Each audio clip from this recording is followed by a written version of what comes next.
Hello, everyone. Welcome back. Today, I want to talk to you guys about what I think the 2024 Trump-Vance victory means for our gun rights. Okay, so I have a list of things here I want to talk to you guys. So the first thing I want to say is that SBRs and suppressors need to come out of the NFA. Okay, this is a low-hanging fruit, and one of the reasons is that getting these two items out of the NFA does not affect the blue states, right? Because those states are still going to have their own laws that prohibit these items. This is going to affect mostly the red states, right? Where we basically have to go through the NFA and get these things registered. So because it doesn't immediately affect the blue states, there will be less resistance to this, okay? This is also a very easy sell because SBRs, I mean, here's the thing. There's already millions of AR pistols out there. Functionally, there's not that much of a difference between AR pistols and SBRs, short barrel rifles. You know, you can take the stock off of one and the other and just hot swap them. So there's, you know, it's just a very low hanging fruit. It's very easy to convince people in the Congress that, hey, you know what, you see this AR pistol, you know, with the brace, there's already millions of them out there. Taking off the brace and putting on the stock really doesn't change the functionality of it, okay? So that's an easy sell. Suppressors, that's an easy sell because it's basically a health issue, right? It protects your hearing, and it's basically like trying to make it more difficult to get a suppressor, right? It's kind of like making it more difficult to get a safety switch or to have a safety switch on your AR-15. Okay, so they're both health-related items, safety items, makes you know, protects your ears. So I think that is a very easy sell. It's also like an anti-nuisance device because it brings down the sound. So these two items, very easy sells, SBRs and suppressors. Get them out of the NFA. And getting them out is not going to affect the blue states. We can come back to that later on and try to ram it down their throats. But for now, let's just give a reward to the red states that created this red wave tsunami, basically. So next down the list, concealed carry reciprocity. So this has a really good chance of passing, and I don't think it'll be as easy as the SBRs and suppressors out of the NFA. But the reason why I think it has a really good chance of passing is that it has come up in the past. Trump has supported it. It almost passed, came very close to passing. But it's something that Trump can relate to as somebody that had a concealed carry permit in New York City. Okay, so one of the things that I think we want to make sure that we work into the bill is to make sure that there's no magazine limits. Basically, you know, any pistol that is legal in your state would be legal to, you know, it would be legal on your carry permit to carry into a blue state or a blue city. Okay, so I think that is not the lowest hanging fruit, but it shouldn't be too hard. Okay, so and also a reason why I think that here's the thing. I'm giving you a list here of the easiest to hardest, but this is not to say that we should try to do one and then if we're successful go to the next one. We need to do all these things at once. Okay, we want to keep the Congress as busy as possible. Okay, so yeah, we should take all this and just dump it on the Congress at once and let them work their way through it. Okay? So next on this list, restoration of gun rights for non-violent convictions. Okay, so again, this is something that Trump can relate to as somebody that was convicted of a non-violent crime in the kangaroo court run by the Democrats. Okay, so because this is not something that I think that he would have been supportive in the past. Right, it is not something I think he would have been supportive, you know, between 2016 and 2020. But I think that is something that he will be supportive of now because he has been wrongfully convicted of a felony, and that is something that he can relate to. Okay, so restoration of rights for non-violent convictions. And here's the thing, once we get these things done, we can go for more. But I think that we should come up with a few things, which I have here, that I think we can get done in the first 2 years, and it's really important to get stuff done in the first 2 years. We can't assume that we're going to have a complete win in the midterm. In the midterms elections, what typically happens is that whoever is in power is going to lose either the House or the Senate, and the second 2 years of most presidential 4-year terms are usually lame duck years. Okay, so the first 2 years is where this stuff's got to get done, and I want to get stuff done. Okay, next on this list, protection while traveling. All right, and this relates to magazines and types of guns. So this is something that is something that I can very much relate to. I'm in Pennsylvania. I'm about 30 minutes from the New Jersey border. I frequently conduct business really close to the border. If I miss my exit and end up in New Jersey while carrying a gun and get caught, they're going to charge me with a felony. They're going to get me convicted, and they're going to basically ruin my life. Okay, so I think that this is also something that Trump can relate to. So I think that this type of a protection is something that has a good chance of passing. So basically, we want to have a protection so that if you end up in a different state or a different city, with a gun or some type of gun accessories that are legal in your home state, they can't charge you with a felony and get you convicted. At best, they take you back. They basically, escort you back to the border, hand you your property, and say, stay on your side of the border over there. Okay. We can go back and revisit this later on to try and force them to accept that the Second Amendment, there's no exceptions in the Second Amendment, no matter where in the country you are. But for now, let's just get some type of a protection passed, so places like New York and California and Chicago and Illinois, can't keep prosecuting people for simple mistakes that they've made. Like a couple of years ago, there was a lady from Pennsylvania drove into New Jersey, got pulled over, and she thought she was being courteous and respectful, and notified the officer that she was legally carrying a firearm, and she ended up getting charged, convicted, was on her way to jail if it wasn't for a last minute pardon by the governor of New Jersey, which I think was very lame, because he didn't need to wait until the last minute, okay, and make her life difficult like that. But this took a couple of years to play out. So we need a protection like that, so that any such cases are immediately thrown out. Okay. Lastly, Hughes Amendment. Okay, the Hughes Amendment is a law that was passed by Reagan, and I think it was 85 or 86. Terrible law. One of the things that I hate Reagan for.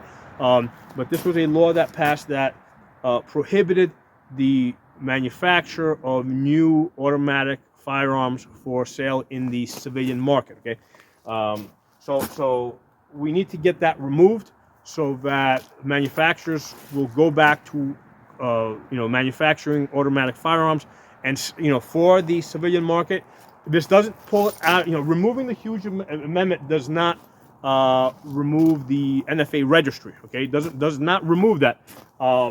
That's something from way later on. Okay, we're not ready for that yet. We're not going to get that accomplished yet. I don't even think Trump would sign a complete repeal of the NFA. We have to chip away at it. Okay, so getting the SBRs and suppressors out of the NFA would be an excellent first start. Repealing the Hughes Amendment, so that manufacturers can go back to manufacturing and selling automatic firearms, so that when people buy them, yes, now they'll register them with the NFA. But what's happening there is we're putting a lot more of them in circulation, and if we put enough of them in circulation, all of a sudden they become common use. Okay, so that's a way to attack the NFA. We got to get the automatic weapons. We got to get enough of them sold so that they qualify as common use firearms. Okay, so we got to look at the long term, at the long game here, and we got to approach this from the perspective of what we can actually get done. there's no way Trump's going to go along with completely repealing the NFA, or the Firearms Act of '69. There's no way he's going to go along with that, but he can go along with some of these other things, right? So let's get the Hughes Amendment repealed, and let's start cranking out some automatic firearms and getting them out there. Okay. Now, let's talk ATF, and this is something I want to do a completely separate video on.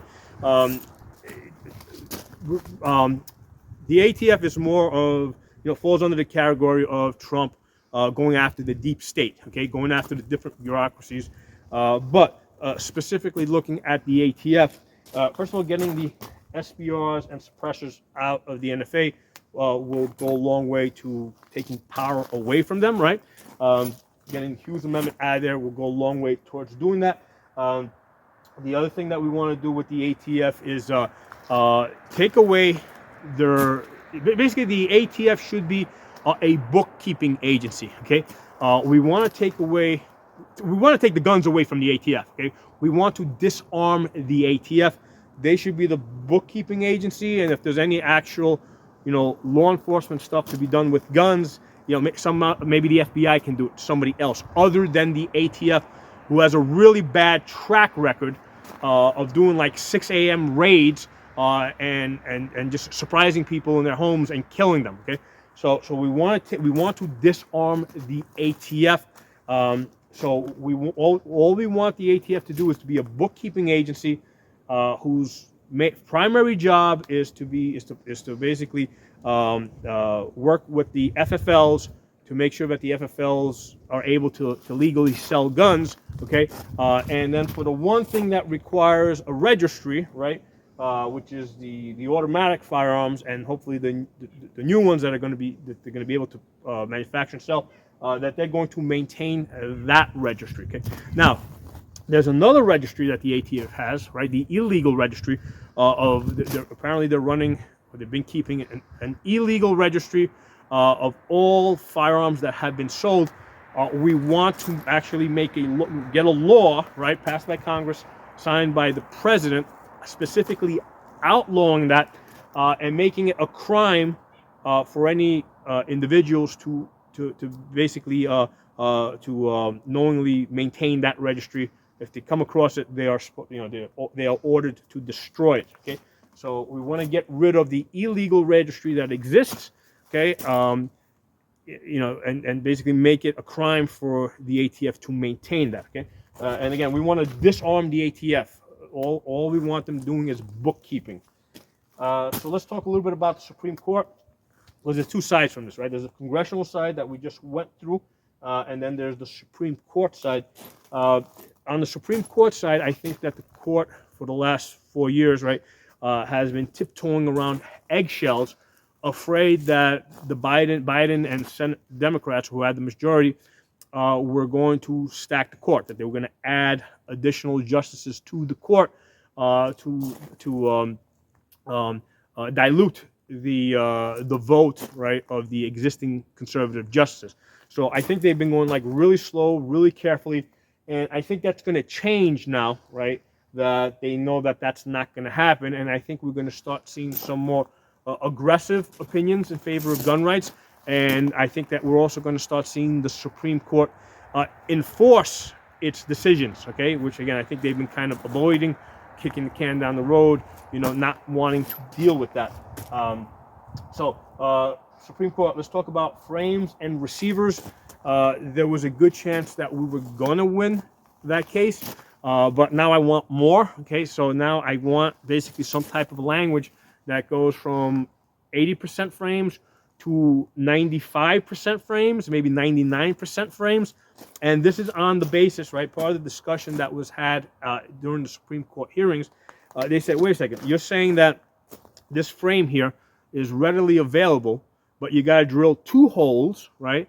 And then you got to clip a bunch of tabs, and then you got to do some grinding and smoothing out in order for this to now become a firearm, okay?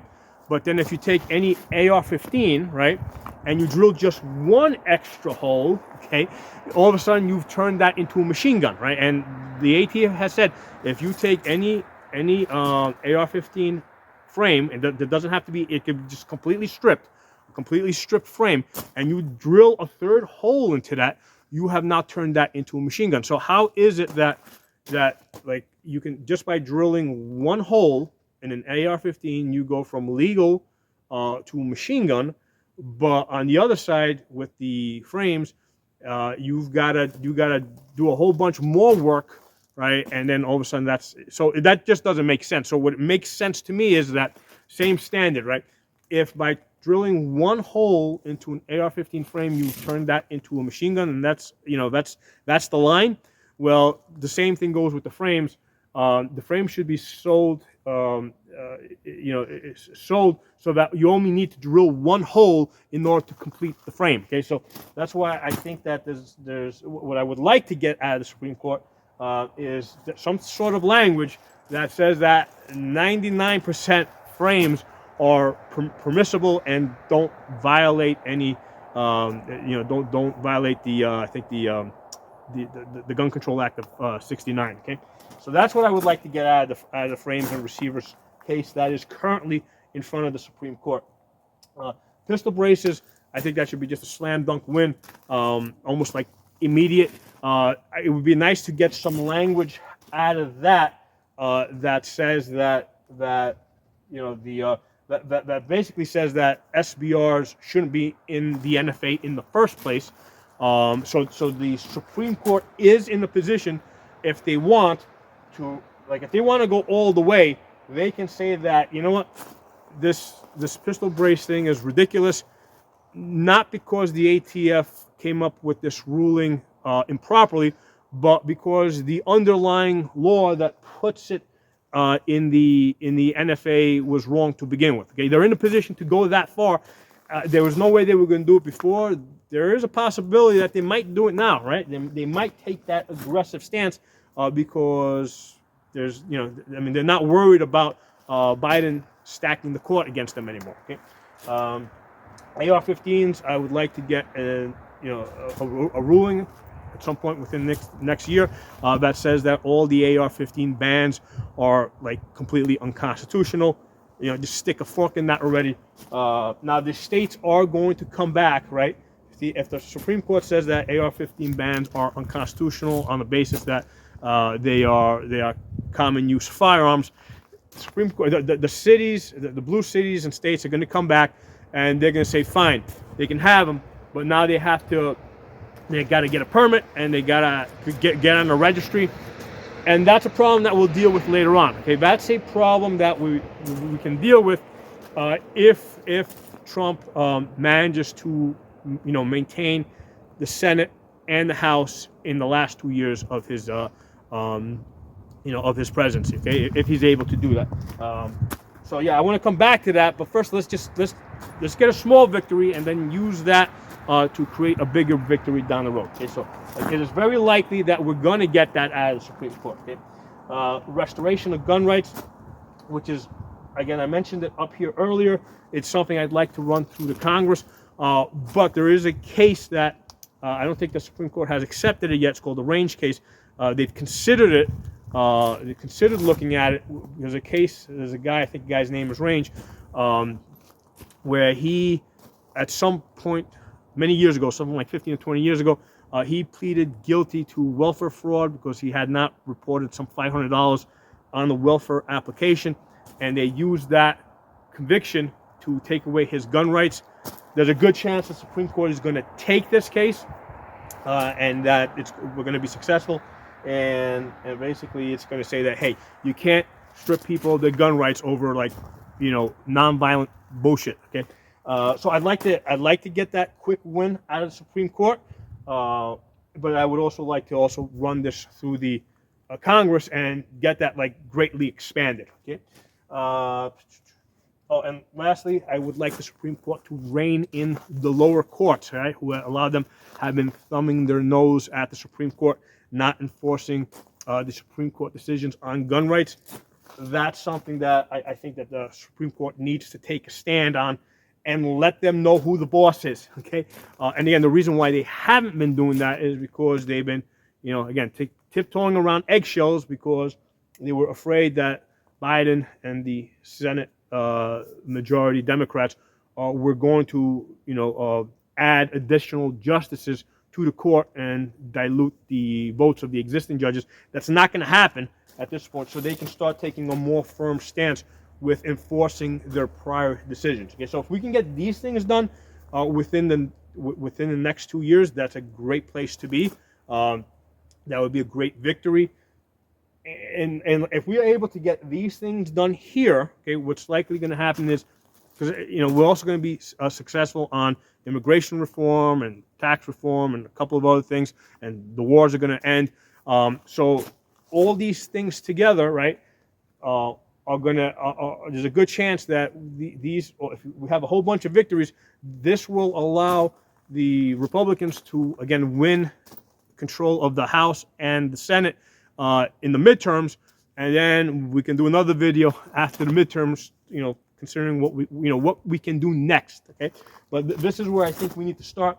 Again, I'm a big believer in getting the easy things done first, which is not to say that I definitely think we should just do everything at once, but I think that we can expect that the results are going to come back to us in this order. That the SBRs and suppressors will probably get that done first, right? They'll be able to do that first. The concealed carry, that's going to take a little bit more effort, because the concealed carry reciprocity, that affects the blue states, okay? We're basically now saying that, hey, us people out here in Pennsylvania are now going to be able to go into New York City carrying our guns. So that's something that we're going to get some resistance on, but it's still doable, because, again, it's something that a lot of people in the Congress and the president himself can relate to. Okay? Restoration of gun rights. Again, Trump having been wrongfully convicted in the kangaroo court, and losing his gun rights is something that he can relate to. Okay? Protection while traveling. Okay? Again, that's something that, as a concealed carrier, I think Trump can relate to. Hughes Amendment, that's going to be a tough one, right? But it can be done, because the registry will still be intact. We're still going to have to register the newly manufactured machine guns with the NFA. It'll still be in the registry. So I think that has a chance. That's the way we got to sell it. Okay, there's no way we're going to be able to sell, repeal the NFA outright. It's just not going to happen. I don't think Trump himself will go along with it. Remember, he's a golfer, right? He's not a gun guy. He's a golfer, okay?